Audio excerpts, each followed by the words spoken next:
Bien. Entonces, jóvenes, como ahora sí vamos a empezar a grabar. Ahí está, la grabación se ha iniciado. Y entonces, jóvenes, los organoclorados son una familia, pues históricamente bastante importante. Como les decía, debemos pues, gran parte a que hoy seamos casi los 8.000 millones de humanos en este planeta, porque fue una sustancia que ayudó a salvar muchas vidas, porque era muy persistente en el ambiente, porque protegió de grandes amenazas, de grandes plagas. Y lo más importante de todo es que, pues obviamente, pues es muy noble, o aparentemente es muy noble para los humanos, ¿no? Hay que consumir mucho producto de esto para que nos llegue a hacer daño. Pero pues con el tiempo nos fuimos dando cuenta pues de que también tenía sus bemoles. Rápidamente, como pequeño recordatorio, nos daremos cuenta que el impulso nervioso, si se acuerdan, funciona como si fueran bolis, como si fueran de estos bonais, en la que simplemente se van llenando. ¿Se acuerdan de qué se llenan? ¿Qué son esas bolitas que están afuera? Gatorade, ¿no? Iones de sodio, de potasio, de cloro, de calcio, muchos tipos de iones, pero en este caso la principal son los iones de sodio. Entonces, estos bolis o el impulso nervioso, más que un impulso eléctrico, es un impulso bioquímico que es el que pasa de un lugar a otro. Entonces, acuérdense que lo que sucede es que cuando hay impulso nervioso, se abren los puentes de sodio, el sodio entra directamente a las neuronas, al cuerpo de las neuronas, y mientras va pasando el mensaje están las bombas de sodio que se encargan de sacar eso. Una vez que pasa el mensaje, pues obviamente las bombas de sodio se encargan de liberarlos y prácticamente el mensaje va y viene y es en cuestión de muy poquito tiempo. Como es entonces que matan los organoclorados, pues viene el producto y lo que hace es que atasca a los puentes de sodio de las neuronas. Esto al atascarse, pues lo que sucede es que se empieza esto a llenar, el boli se infla, y entonces empieza a generar muchos impulsos nerviosos falsos. Esto, pues, como consecuencia es que los músculos empiezan a vibrar, a muscularse, y entonces tenemos como consecuencia una convulsión. La convulsión no es lo que mata a los insectos o a los organismos, sino lo que hace que el insecto muera al final del tiempo es la convulsión prolongada entre 3 a 5 minutos, lo que termina deteriorando tejido pulmonar o tejido cardíaco, y es lo que termina prácticamente el insecto muriendo de paro cardíaco o de insuficiencia de respiración. Bueno, aquí ya platicamos un poquito del DDT y sus compañeros. Lo dijimos que en 1864 se preparó por primera vez, pero al 39 realmente fue que se conocieron sus propiedades. Es muy fácil de poderlo hacer. Requerimos solamente cloro, clorobenceno, y lo metemos en presencia de ácido sulfúrico y venga nuestro tornillo. Hace muchos años, incluso en el departamento, se brindaba el servicio de que el profesor Segura y otros profesores pues se encargaban, pues obviamente, de formular DDT, ¿no? Con fines de investigación, incluso con fines de venta. Y bueno, como les decía, características, son muy poco solubles en agua, no volatilizan, pueden pasar hasta 60 años y prácticamente el DDT y sus amigos no pierden ningún efecto, tienen el 99.9% de efectividad. Y a medida que hay menos calor, pues obviamente se vuelven menos tóxicos, porque obviamente tiene correlación positiva con el calor. Si hace calor, se pone obviamente más tóxico. Si hace frío, se pone menos tóxico. Bueno, clasificaciones se considera moderadamente... ¿Perdón? Profe, creo Dígame. que las diapositivas no se están moviendo. ¿No las alcanzan a ver? No, bueno, se quedó en la que están echándole a las personas. No, en el mío sí se ve. Sí se mueve. Puede Se ser mueve, un profe. problema de su conexión. Ok. En el mío tampoco se ve. Es que en mi grupo estaban diciendo que a muchos no se veía, entonces por eso le dije, pero Ya. está bien. Creo que Ok, ando entonces fallando. mire, otro usuario, no, nadie lo tiene, yo lo agarro. Entonces, mire, seguramente es un problema de conexión. Entonces, vamos a esperar un poquito para que termine de cargar bien las presentaciones. Profe, seguramente lo pueda proyectar. ¿Perdón? En la parte de arriba aparece una pestaña que dice, aparte de tomar control, viene en qué se encuentra en el moderador. Entonces, si le das en la del moderador, automáticamente te manda a la que está usted. Ok, entonces, ¿en cuál tengo que hacer, joven? Perdón. ¿En dónde está el ojito? No. Ahí. Ahí está. Ahí están conmigo en la clasificación. Compañero a mí que estaba en la diapositiva número 8. No, ahorita estoy en la 32. Entonces vamos a... Los participantes pueden desplazarse. Lo que estoy viendo es que... Ahorita ya aparece en la 32. Sí, Lo que ya se estoy viendo acomodó. es que como algunos de ustedes tienen activado que pueden manipular mis presentaciones, entonces seguramente por eso van para adelante y para atrás. Entonces, ustedes no le muevan a la pantalla, porque seguramente su configuración está puesta para que le puedan mover. ¿Saben? ¿Ahí ya todos están en la 32? Sí, profe. Bien, Sí, profe. bien. Ahí está. Entonces, características toxicológicas. Acuérdense, lo toxicológico va mucho más allá solamente si nos hace daño o no nos hace daño. Acuérdense que la toxicología tiene más de 80 pruebas para poder medir qué tan dañina es una sustancia.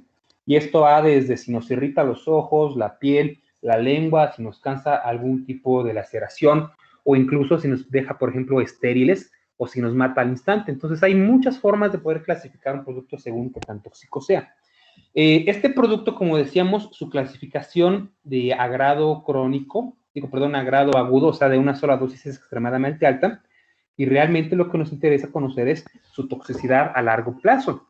Por ejemplo, estos productos pueden llegar a ser un poquito embriotóxicos a 2 miligramos por kilogramo al día. Si alguien estuviera consumiendo esa cantidad por día de DDT por al menos 1 o 2 años, muy seguramente generaríamos un tipo de embriotoxicidad o incluso algún tipo de esterilidad. Como decíamos, hace mucho tiempo se concluyó que el DDT no es carcinogénico para humanos, no es genotóxico para ratones, y decíamos que uno puede tolerar hasta 0.02 miligramos por kilogramo y no existe evidencia de que sea bastante dañino para humanos. Entonces, como decíamos, esta molécula por mucho tiempo fue obviamente lo mejor que nos pudo dar, no fue como el paracetamol o el chapingol. Su problema, como decíamos, es que adora la grasa. Entonces, al estar en la grasa, pues todos los que tenemos grasa, todos los organismos, los mamíferos, como tenemos mucha grasa, pues es por eso que nosotros todos tenemos una reserva bastante grande de DDT y compañeros, ¿no? Como les decía, cuando ustedes nacieron, cuando fueron amamantados por sus mamás, ustedes recibieron una dosis inicial de DDT que también su mamá recibió de sus abuelitas. Entonces, pues todos seguramente estamos en niveles muy bajos, pero pues si nos buscamos DDT vamos a encontrarnos dentro del cuerpo. Y como les decíamos, durante muchos años, en los años 60 y 70, pues prácticamente se vendía pues, a granel, ¿no? Se vendía por todos lados el DDT. Era muy fácil de poder formular, pues como les digo, cualquier persona lo hacía, y lo vendían a base de polvo, a base de aceite, a base de jabón incluso, y pues ocupaba para absolutamente todo. Se rociaba en las casas, en los alimentos, en los perros y en todo. Bien, aquí hay un tema que nos interesa bastante, jóvenes, la resistencia. ¿Han escuchado de la resistencia? ¿Alguien que quiera participar? ¿Qué es la resistencia?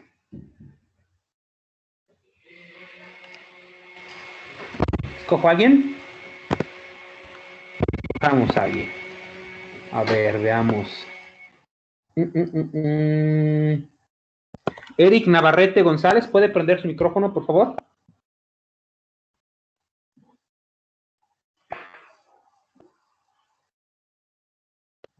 Joven Eric, ¿está ahí? Eric Navarrete. ¿Qué entiende usted, joven, por resistencia? ¿Qué es la resistencia a plaguicidas? ¿Me escuchan? Pues algo que a través de los tiempos que ha creado un cierto, como algún, vamos a decir, que va creando defensas hacia algún producto que se va aplicando con el tiempo. Sí. Es correcto, joven. Efectivamente, a modo muy básico, la resistencia es cuando aplicamos por mucho tiempo seguido el mismo producto, nos casamos con el mismo producto, con arribo, con cipermetrina, y aplican, y simplemente hay un momento que de modo natural seleccionamos a los organismos que tienen algo genético que les da la posibilidad de sobrevivir a la aplicación de los plaguicidas. Puede ser, por ejemplo, una cosa física, por ejemplo, que tengan más grasa, puede ser que tengan una cutícula más gruesa, puede ser incluso que sean más aptos para tener diarrea o incluso que tengan algo que se llaman enzimas. Las enzimas, ¿todos saben qué son, jóvenes?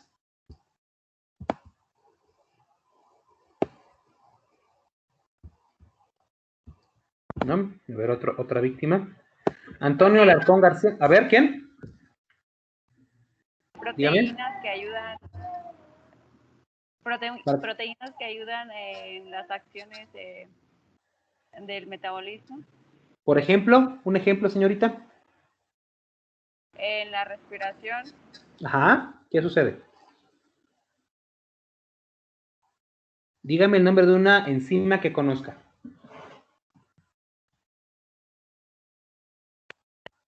¿Cuál será? Proteasas ¿Qué hacen las proteasas? desdoblan proteína. Rompen proteínas, efectivamente. Las enzimas efectivamente son proteínas, pero que funcionan como tijeras bioquímicas. Entonces, lo que se encargan de hacer es precisamente degradar sustancias. Si tenemos una lipasa, ¿qué destruye? Lípidos, Lípidos. Lípidos. Si tenemos una carboxilasa, Carboxilos. carboxiles. Si tenemos lenol, fenol, chiquimato, sintetato, pirubasa, ¿qué destruye? Pues lenol, fenol, chiquimato, ¿no? Y si tenemos una tamalasa, ¿qué es lo que destruye? ¿Cómo? Más despacio, Einstein. Tranquilo. Vale. Si tenemos una tamalasa, jóvenes, ¿qué tipo de sustancias destruye? Tamales. Es correcto, muy bien. Entonces, justamente, cada enzima se especifica en romper un tipo de sustancia. Y este es el caso de la resistencia. Tenemos en general dos tipos de resistencia. Algo que se llama resistencia metabólica, que es efectivamente cuando las sustancias son destruidas por enzimas.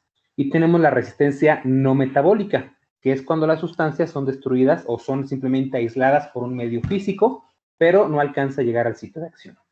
Entonces, por ejemplo, hay insectos que desarrollaron la posibilidad, hay algo que se llama la función oxidativa mixta, o FOM, que simplemente nosotros como somos organismos que oxidamos, que vivimos a través del oxígeno, y el 95% de nuestras funciones están asociadas al oxígeno, pues entonces tenemos niveles muy altos de oxidasas. Pues todos los insectos y animales que existen en el planeta, pues también tienen altas cantidades. ¿Perdón? ¿Qué pasó, señorita? Bueno, se le abrió el micrófono. Entonces, como lo que tenemos más presente de enzimas, todos los organismos son oxidasas, pues es precisamente las enzimas de oxidación son las que se encargan principalmente de destruir el DDT. Los organismos que tienen mayor cantidad de este tipo de enzimas, pues generalmente tienen la capacidad de destruir el producto desde que está en su cuerpo, y entonces pues ya no tenemos ningún problema, ¿no? Este insecto pues sobrevivirá.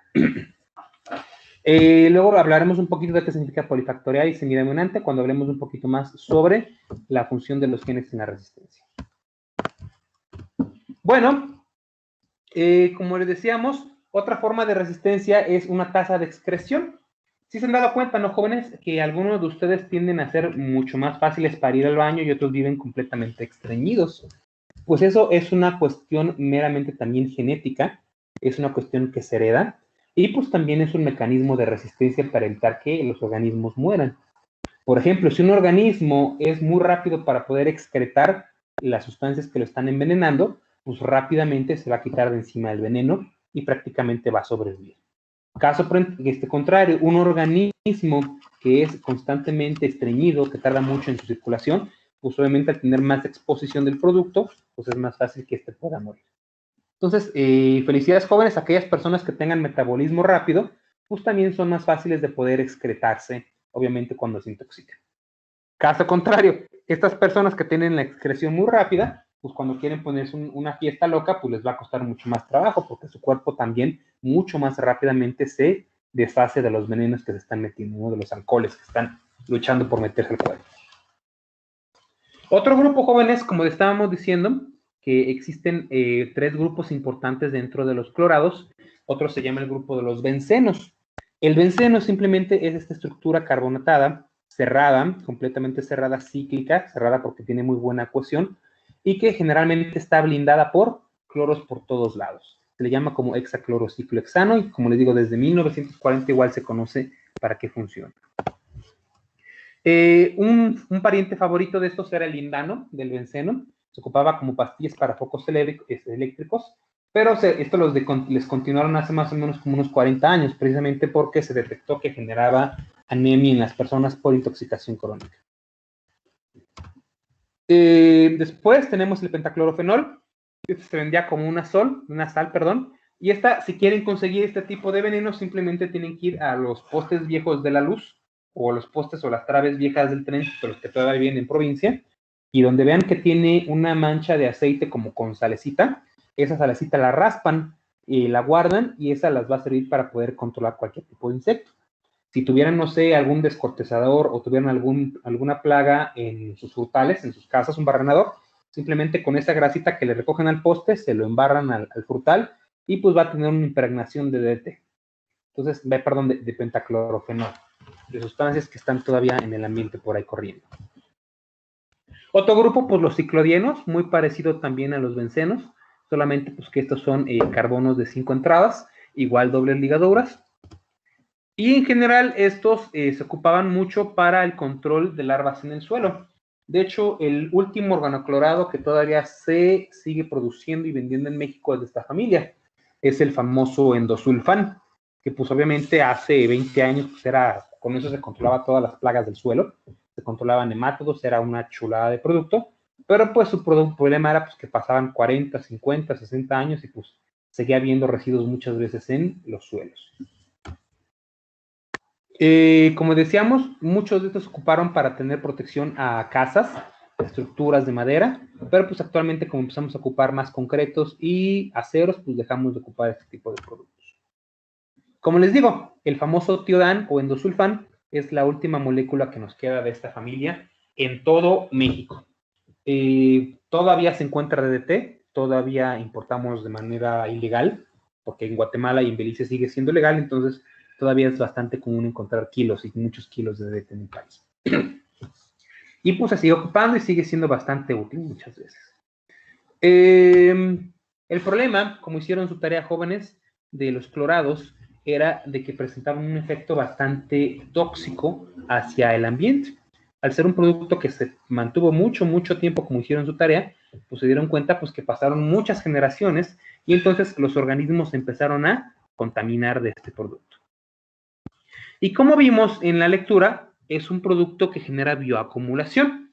¿Qué significa esto? Que si liberamos 100 partes por millón de DDT o de algún fosforado, de un clorado, perdón, en algún cultivo, cuando vengan los animales, porque acuérdense que las cadenas tróficas vienen en logarítmicas 10, entonces, si tenemos que 1 millón de partes están sueltas en un cultivo, a la siguiente generación entre 10 vamos a tener 100,000 ratones contaminados con DDT.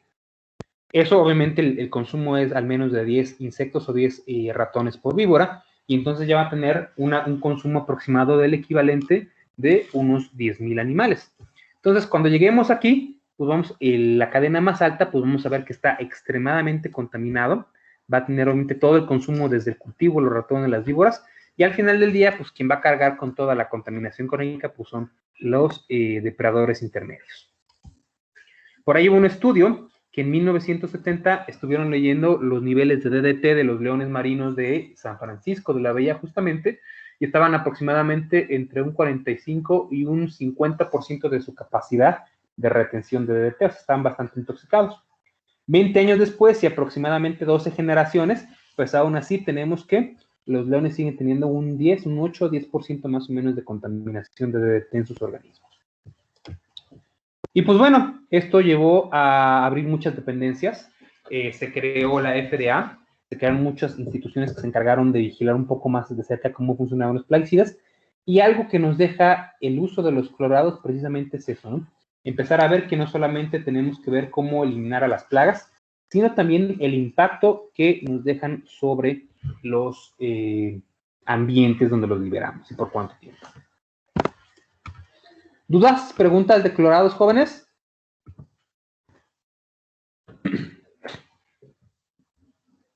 Bueno, si no hay dudas, dígame. Entonces, los clorados puede decirse que son los que tienen más persistencia de todos los grupos. Exacto, joven. Ese grupo que le digo, pueden pasar 60 años y siguen teniendo 99% de efectividad. Es más, por ejemplo, si esos productos fueron liberados en los años 60, hoy tenemos prácticamente 60 años. ¿Dónde están todas esas toneladas, joven? ¿Dónde cree que están todas esas toneladas de DDT que liberamos? En Chiapas y Oaxaca. No. Ya con los años, joven, empezaron a caminar y obviamente pues fueron avanzando por las cadenas tróficas, bajaron por los ríos, ahora así como la canción de Mi Agüita Amarilla, ¿no? Bajaron por los ríos, por los organismos, llegó al mar, estuvieron moviéndose mucho tiempo en organismos marinos y actualmente la Reserva Mundial de DDT del mundo se encuentra precisamente en cascos polares. Ballenas, pingüinos, focas, todos esos organismos que viven allá en la parte del sur, pues prácticamente pues, se lo concentraron todo y son los que están guardándonos ahorita el DDT del planeta. Así es. ¿Más dudas, preguntas de clorados? Bueno, si no es así, vamos a el siguiente tema. Vamos a dejar de presentar aquí. ¿Qué grupo sigue, jóvenes? ¿Cuál se acuerdan? De clorados, del 1, ¿cuál sigue? ¿Cuál es el 2? ¿Cuál? Organofosforados. Es correcto, fosforados. ¿Por qué son importantes los fosforados?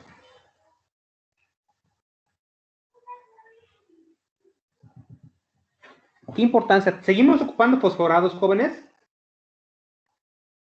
Sí, todavía. Sí. Sí, los fosforados actualmente son el pan nuestro de la agricultura mexicana y yo creo que lo consumimos en más del 35-40% de todos los problemas fitosanitarios que tenemos en nuestro país.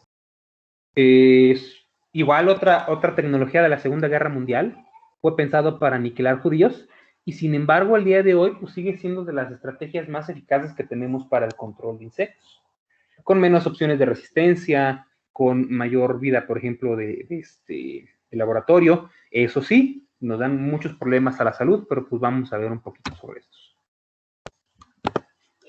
Bien, ¿ya están todos viendo la presentación de fosforados? Sí, Sí, profe. sí, profe. Bien, entonces vámonos a la siguiente. Déjenla avanzo porque se me trabó un poquito. Ya saben, cuestiones del internet. Vamos a esto acá. Y... ¿qué pasa?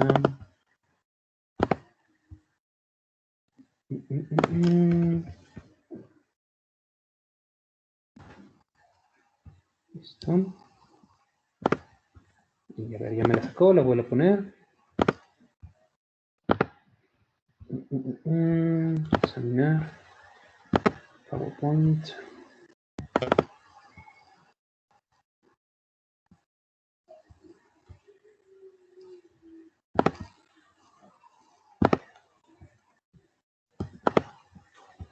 No quiere, ¿verdad? Dame un segundito.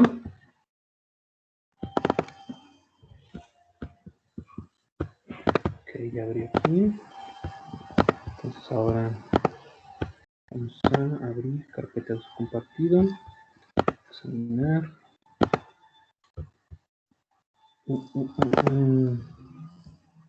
¿Qué onda, profe? ¿Cómo se la pasó en vacaciones? Pues dándole, joven, tomando cursos, porque parece que vamos a mudarnos a otra plataforma que se llama Seiko. Y pues nada, en eso estuvimos resolviendo problemas también del sistema que de repente dejaba de funcionar. Una cuestión, jóvenes, si dejan ustedes de ocupar su cuenta, empezamos a tener problemas porque después de un mes se les desinstala o pierde su contraseña. Entonces, pues sí, ese es un problema, entonces no dejen de ocuparlo, al menos cada 15 días métanse a revisar su correo, porque si no, no se puede.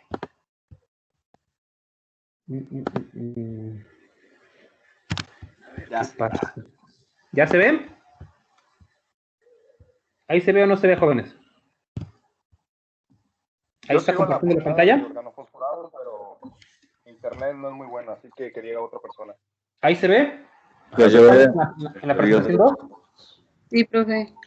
Bien, ya estamos en la foto de nuestro soldado nazi, ¿verdad? No. ¿No? No. No, profe, yo no veo nada. Qué raro. Esperen un segundito.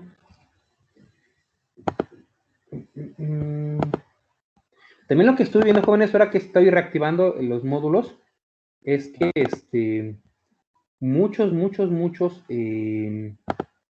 configuradores cambiaron y empezaron a meter problemas. Por ejemplo, eso de que ustedes antes no podían ustedes mover las presentaciones, ahorita ya las pueden mover. Ahí lo normal, desconfiguración. Ahí está, ¿ya se ven? Sí, ya. Sí, ya. Bien, entonces, como les decía, jóvenes, los fosforados son importantes por la Segunda Guerra Mundial. Fueron pensados para hacer, obviamente, productos muy letales para, obviamente, erradicar personas lo más rápido posible. En 1936, precisamente, este señor Gerald Schrader, famoso conocido por nuestra compañía de las favoritas que tenemos en el departamento Bayer, formaron lo que es en 1936 el paratión etílico y el paratión metílico, que obviamente actualmente se encuentra prohibido en el país, sin embargo, todavía lo podemos encontrar en bastantes lugares, pues chueco, ¿no? No solamente desarrolló el paratión etílico, sino que desarrolló otros productos que se llaman, por ejemplo, el tabún, el sarín, el somán y el ciclosarín. Por ejemplo, este producto, si tiene 1 miligramo para 70 kilogramos en un minuto, significa que con una pequeña cantidad, con una centésima parte de miligramo, es suficiente para matar a una persona de 70 kilos. Entonces, 1 kilo de este producto, pues hace unas matazonas completas de ciudades, ¿no? Son productos extremadamente tóxicos y que se utilizaron precisamente para la guerra. Son productos que obviamente son muy fáciles de que se evaporen, son productos que se dispersan muy rápidamente en el ambiente y eso hace pues que generan nubes densas y entonces pues prácticamente con 1 o 2 barriles de 200 litros que lo rocean en una ciudad es suficiente para hacer matazonas salvajes. Actualmente pues se sigue ocupando. En la guerra de Irak del 86-88 hubo bastantes ataques químicos y cada vez que pasaba el avión mataba entre 5,000 y 10,000 personas en las guerras entre kurdos y iraquíes. Y actualmente pues también se ocupa, ¿no? Es de esas cosas que no deberían de existir en el planeta, pero se siguen ocupando. Y así se ven. Cuerpos por todos lados, las personas no alcanzan a correr, simplemente las personas se ahogan y en 1, 2, 3 minutos las personas convulsionan, vomitan, terminan muriendo por paro cardíaco, paro respiratorio. Entonces, jóvenes, aquí vamos a hablar un poquito de bioquímica muy sencillita. La fase, o para que nosotros podamos identificar un fosforado, lo más importante es que veamos esto, el ácido fosfórico o el ácido, los fosfitos. Simplemente el ácido fosfórico es un fósforo que se encuentra radiado de 4 carbonos, y generalmente radical 1 y 2 se encuentran con un oxígeno, y tenemos 3 y 4 que generalmente vienen con más cadenas etiladas, metiladas, o de otros tipos de familias del carbono. Y entonces, esto es lo que les decía. Cuando veamos una molécula que tiene fósforo central más sus 4 ligadoras, entonces vamos a ver que es un ácido, un componente de la familia de los organofosforados. ¿Se acuerdan cómo reconocemos un clorado, jóvenes? Ahora que hagamos examen, cuando les ponga el dibujo de moléculas, ¿cómo van a saber cuál es clorada? Profe, no me cargan ni las diapositivas. ¿Qué voy a andar viendo el examen? Bueno, no se preocupe, joven. Ahorita, en un chico rato, pues si no le carga bien, pues ya repite el video y yo creo que en el video sí se va a ver bastante bien. No se preocupe. Entonces, la familia de los clorados, acuérdense, generalmente son familias cerradas, de benceno cerrado y que tienen cloro por todos lados. La familia del fósforo, obviamente, pues facilito, ¿no? Tiene fósforo central y radicales libres. Entonces es bastante fácil de poder identificar. Son muy tóxicos, sus características generales son extremadamente tóxicos para organismos vertebrados, pero como cosa buena es que no son persistentes en el ambiente. Es por esta razón que nosotros nos mudamos de tener o de jugar con clorados a jugar con fosforados. El fosforado dura muy poquito tiempo en el ambiente, máximo 15 días, 25 los muy residuales. Caso contrario, clorados pues nos duran toda una eternidad. Y por esta razón, pues nos encanta. Además de que los fosforados pues los aplicamos y prácticamente vemos cómo los insectos mueren, ¿no? Vemos la convulsión al instante y pues adoramos ver un insecto convulsionando. Como decimos, es una familia extremadamente amplia. Tenemos, por ejemplo, el paratión etílico que tiene un área de 50 de 7. Significa que yo de 100 kilos ocupo 700 miligramos, o sea, 0.7 gramos de paratión para poderme morir. O sea, es extremadamente tóxico. Es prácticamente un gas de guerra paratión etílico. Caso contrario, si jugamos con malatión, que tiene 2800, jugamos con temefos, significa que por cada kilo que yo tengo ocupo 3 gramos de temefos. Entonces, si peso 100 kilos, requiero 300 gramos de ingrediente puro para que me dé algún efecto tóxico. Entonces, como verán, pues son familias pues demasiado variables, ¿no? ¿Qué es la recomendación de esto? Pues dejar de jugar menos con etiquetas rojas, etiquetas amarillas, y si vamos a jugar con este tipo de productos, pues lo mejor es jugar con bandas azules y bandas verdes. ¿Sale? Y pues todo con precaución, jóvenes. Esta es una familia que una vez que se intoxican con ellas, el cuerpo no tiene la capacidad de desintoxicarse. Entonces, una vez que ustedes inhalan cualquier producto de estos, prácticamente se van a morir con él. Y lo más interesante de eso es que lo empiezan a acumular. A pesar de, hoy lo aplican en 2 años, lo aplican en 5 años, y si en 7 años ustedes alcanzan su dosis letal, o sea, el gramaje que su cuerpo no resiste, pues en ese momento pues su cuerpo va a empezar a manifestar los síntomas de intoxicación. O caso contrario, si aplican mucho de este tipo de productos, son muy grandes, tienen mucha grasita y un día bajan mucho de peso, pues pasa lo mismo. Como pasa su peso, su cuerpo disminuye la capacidad de retener, de guardar, y entonces, pues con menor concentración, es muy fácil que ustedes puedan empezar a manifestar síntomas de intoxicaciones por fosforados. Como les digo, es de los grupos más ocupados en el país, pero también tenemos que aprender que debemos de aprender a ocuparlo con mucha, mucha responsabilidad. Características generales se ocupan para un buen de cosas, jóvenes. Esto sí lo vamos a preguntar en el examen, y esto también es algo que es lección de vida. Por ejemplo, la mayoría, el 90% de los insecticidas de este grupo son de amplio espectro. Significa que matan prácticamente todo. Pueden matar insectos, pueden matar gatos, perros, conejos, personas, o sea, son extremadamente, o sea, no tienen una especificidad. También algo muy interesante, tenemos grupos que son sistémicos. O sea, tenemos dentro de este grupo, cuando no queremos ocupar neonicotinoides, tenemos grupos como el de metón, disulbutón y dimetuato, que son productos que se pueden mover dentro de las plantas. Entonces, cuando tenemos problemas de insectos sistémicos, barrenadores, tenemos mosquitas blancas, tenemos paratriosas, pues estas son excelentes opciones si es que todavía no tenemos casos de resistencia. Son excelentes para el control de ácaros, son excelentes para el control de nemátodos, son una familia pues bastante salvaje. Representa muy bien el mensaje de los plaguicidas. Tenemos también unos que se mueven muy bien en el suelo, plagas rizófagas como son gallinas ciegas, gusanos trozadores, gusanos de alambre, filófagas y clocéfalas, pues con difonato, forato y diacinón pues los controlamos bastante bien. Más residuales, la sinfos. El malatión, jóvenes, ¿ya lo han olido todos? ¿Conocen el olor del malatión? Sí. Es un producto que huele feísimo, huele como incluso como cadáver. Si alguien ha estado cerca alguna vez de un cadáver de un perro, de un animal, pues más o menos es un producto que huele muy parecido. Precisamente como la base de los fosforados es el ácido fosfórico, y el ácido fosfórico también produce cadaverina, que es la sustancia que huele a los cadáveres, pues entonces por eso el malatión huele muchísimo a este tipo de sustancia. Entonces es de los más sanos, pero también son de los más apestosos que puede haber, el malatión y el dursa. Esto cuando regresemos a clase vamos a hacer una práctica con malatión, y vamos a impregnarlos un poquito de malatión y ver cuántos días tardan en que nadie se les acerca por el olor que tienen de malatión. O Ya simplemente el día que... regresar, no nos...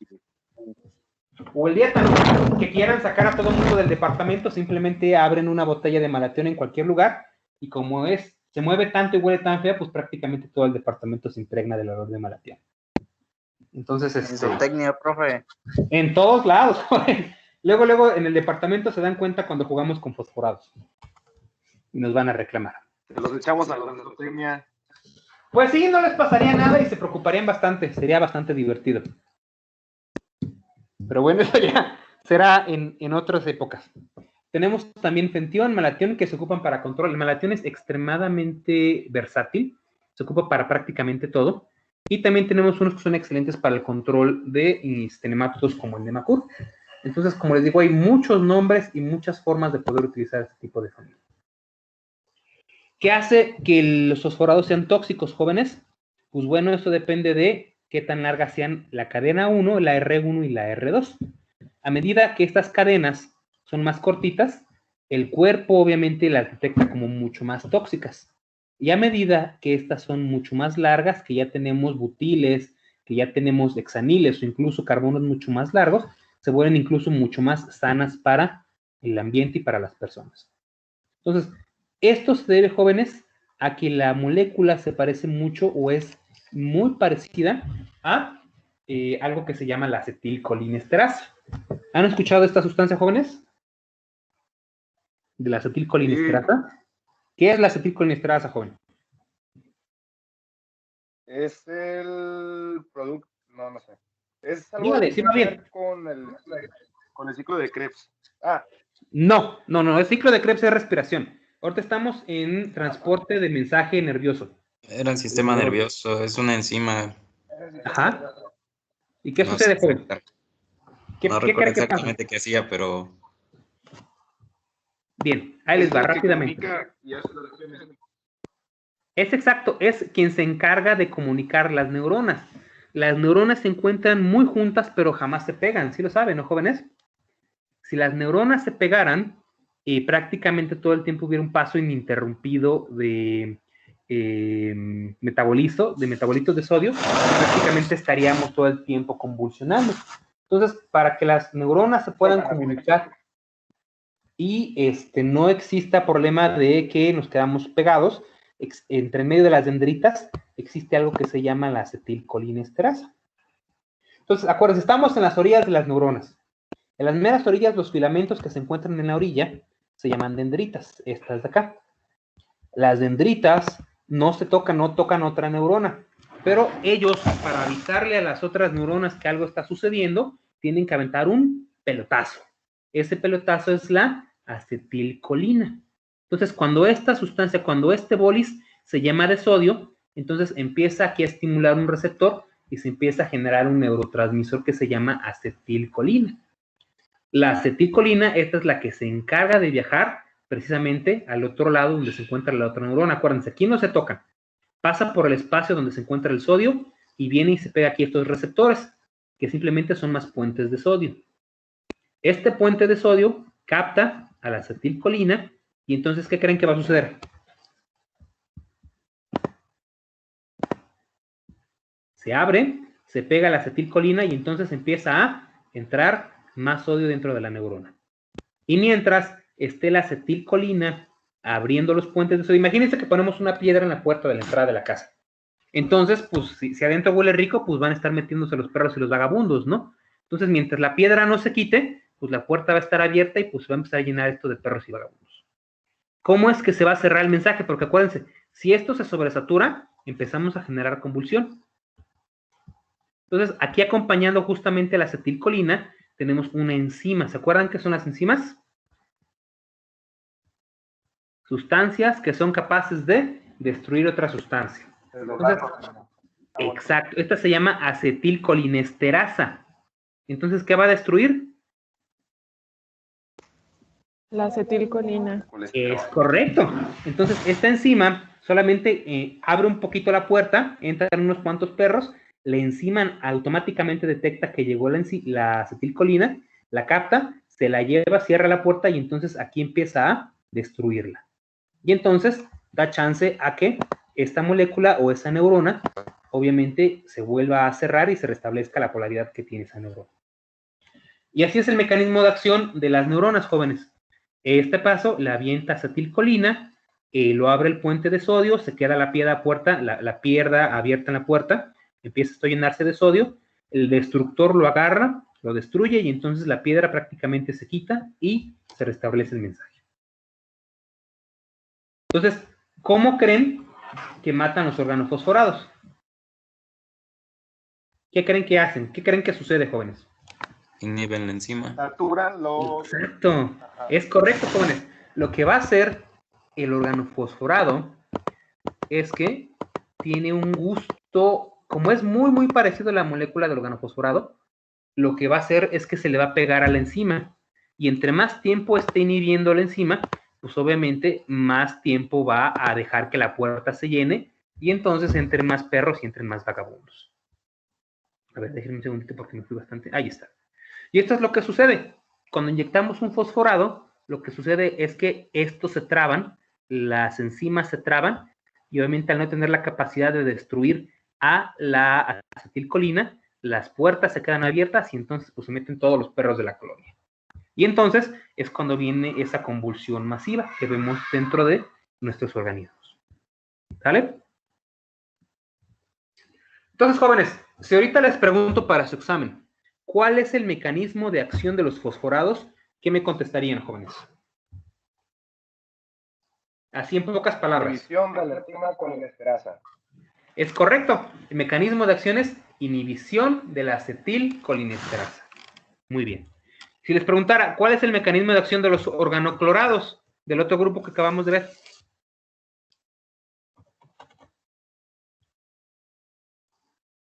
¿Recuerdan?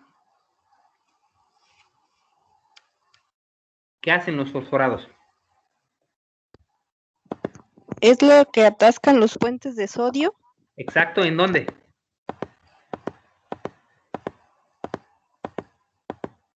¿En qué sección de las neuronas?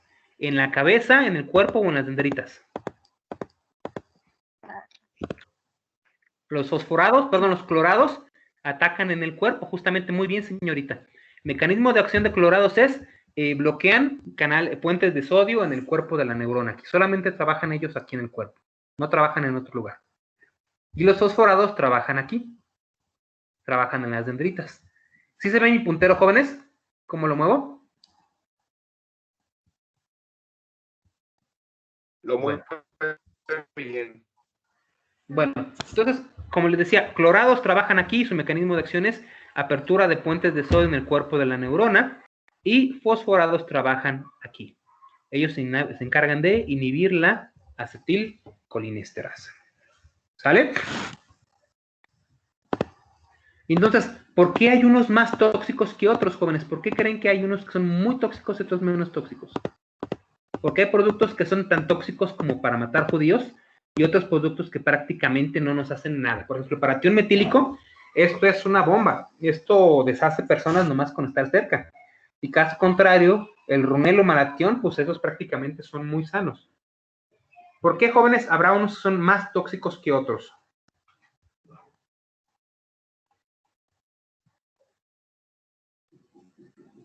¿A alguien se le ocurre, jóvenes?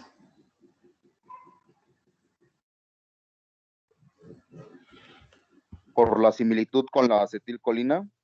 Es correcto, joven. A medida que esta sustancia, que el fosforado es más parecido a la acetilcolina, lo que va a suceder es que la va a identificar más fácilmente y va a entrar, va a haber más piedras tapando la entrada de los puentes de sodio. Caso contrario, si la molécula es más grande, menos moléculas van a ser reconocidas y entonces vamos a tener que aplicar mucho más producto para que la puerta se pueda atascar, ¿no? Entonces, esa es la razón, jóvenes. Como unos son muy pesados, tardan más tiempo, y como otros son más livianos, de volada atascan la puerta sin ningún problema. Y eso hace que sean más tóxicos o menos tóxicos. Pero también aquí hay un dato bien interesante, jóvenes. Esto es como cuando estamos estacionando, queremos estacionar un coche. ¿Han visto los estacionamientos del Walmart, cómo son súper pequeñitos? Como son diseñados para coches pequeñitos, pues obviamente cuando metemos un coche pequeñito, pues entra y sale y embona perfectamente bien, y eso hace que un coche pequeñito pueda entrar y salir muy rápido del Walmart. Caso contrario, si tenemos un coche muy grande, obviamente ocupa uno o incluso a veces hasta dos lugares de estacionamiento, o muchas veces simplemente no hay lugar para que se pueda estacionar porque es un coche demasiado grande. Entonces, una persona cuando se intoxica con una molécula que es de cadena corta, prácticamente el efecto sería al instante. Vemos cómo la persona empieza a convulsionar, se pone rojo, muestra síntomas, y cuando una persona se intoxica con una cadena larga, con un malatión, pues es prácticamente como si estuviera en el coche, una camioneta grande buscando espacio, pero simplemente no encuentra lugar. Una vez que se puede estacionar, simplemente el coche se atasca, rompe o se junta permanentemente con el sitio de acción con enzima, y prácticamente perdemos para toda la vida esa enzima. Entonces, a nivel crónico, a largo tiempo, las cadenas largas son bastante tóxicas al cuerpo.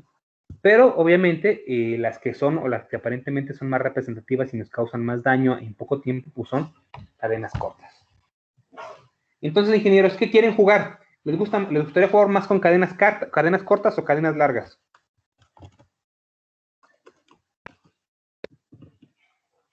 ¿Que les dé rápido el efecto o que tarden una vida y no sepan si les está dando la CRG? No, rapidito. Rápido. Miren, dato curioso, jóvenes.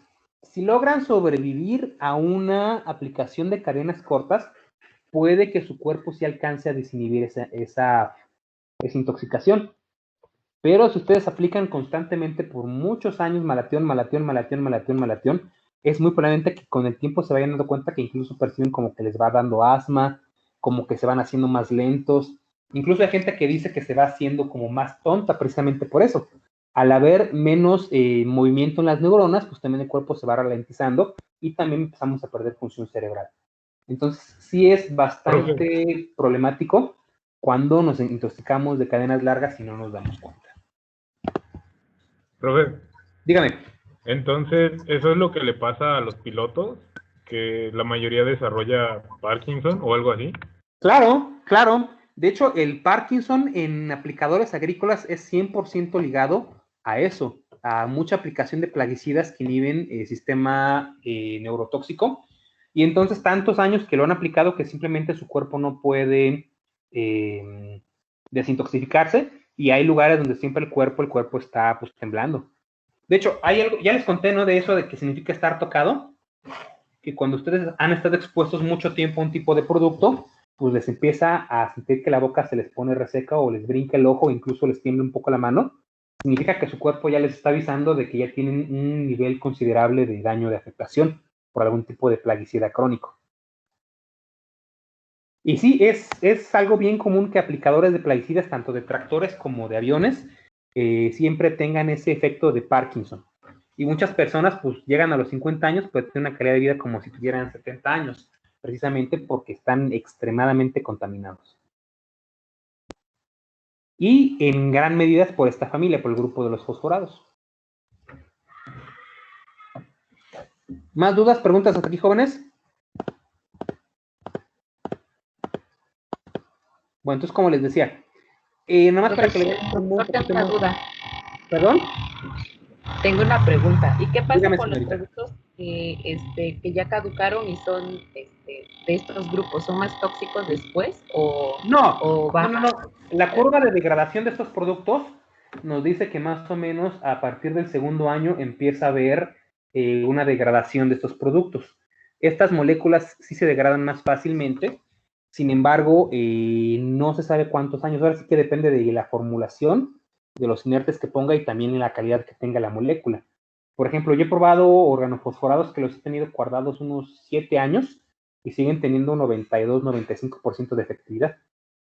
Y hay, por ejemplo, hay fosforados que los guardas 2-3 años, nada más se calientan un poquito y tienen efectividad de 0 prácticamente. Entonces ahora sí que ya son características propias de cada producto. Y otra, estos productos no se hacen más tóxicos, al contrario, van perdiendo efectividad. Entonces, si tenemos un caduco de 3-4 años, en vez de esperar el 95% de efectividad, estaremos sobre el 90%, pero aún así siguen funcionando. Hay muchas empresas actualmente que lo que hacen es que por ley se puede que retienen sus productos, simplemente tienen que agregarle un aditivo nuevamente a sus mezclas y ellos, si demuestran que obviamente pasa la prueba rápida de envejecimiento, pueden volver a poner en circulamiento esos productos. Entonces hay productos que tienen 4 o incluso hasta 6 años en el mercado y se siguen vendiendo como nuevos, señorita. Ok, bueno, Entonces, gracias. sí, hay bastante producto todavía en el mercado que ya es muy viejo. ¿Más preguntas hasta aquí, jóvenes?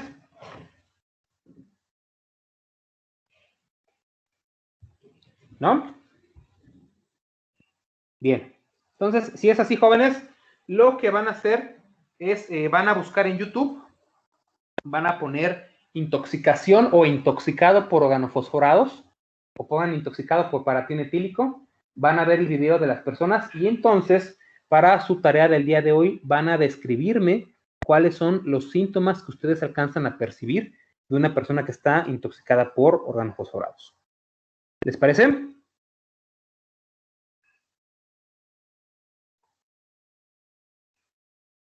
¿Todos de acuerdo?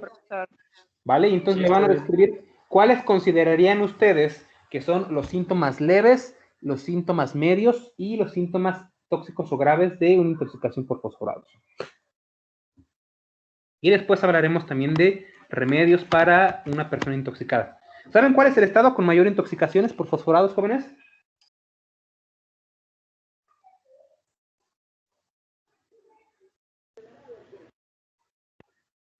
No sabemos. Michoacán. No, el rey de las intoxicaciones es Chiapas. Segundo lugar es Jalisco. Tercer lugar es Guanajuato. Son los 3 estados reyes en intoxicaciones e incluso muertes derivadas a aplicación de plaguicidas agrícolas. Pero eso lo vamos a ver después. Bueno, ya casi para terminar, jóvenes, aquí lo que les quiero mostrar es, por ejemplo, esta molécula que estamos viendo es la acetilcolina. Como ven, es una sustancia bastante sencillita. 4 carbonos, 1, 2, 3, 4, 5, 6, 7, 8 carbones, una cadena bastante pequeñita. Y pues prácticamente se acopla, es un sitio donde se acopla bastante sencillito. Tenemos un sitio de ésteres y un sitio que tiene obviamente azufres aniónicos. Lo que sucede en este lugar es que se juntan porque tiene obviamente correlación directa, tiene tanto el tamaño, el peso y la forma. Entonces la acetilcolina embona pues perfecto, ¿no? Como si fuera zapatito de recién nacido. Y eso permite también que la misma enzima pueda partirla y entonces empieza a producir lo que viene siendo el ácido carbónico y también tenemos aquí un poco de acetato, entonces prácticamente la destruye muy fácilmente. Es un toque, abre, cierra y rápidamente la enzima la puede destruir. El órgano fosforado, lo que tenemos es lo que les decía, más o menos tiene una estructura de largo muy parecida a lo que es la acetilcolina y dependiendo aquí este radical 1 y radical 2 es qué tan largo se va a hacer. Si es muy pequeñita esta cadena, entonces va a poderse insertar muy rápidamente. Si esta es una camioneta muy grande, si es una Lincoln Navigator o es, por ejemplo, una Suburban, al tener una cadena demasiado larga, pues no va a poder estacionarse la primera. Pero como les decía, cuando la Suburban se estaciona en la enzima, pues prácticamente la quiebra y esa enzima la perdemos para toda la vida.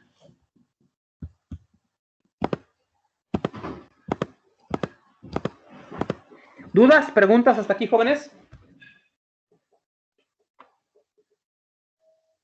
¿Todo bien?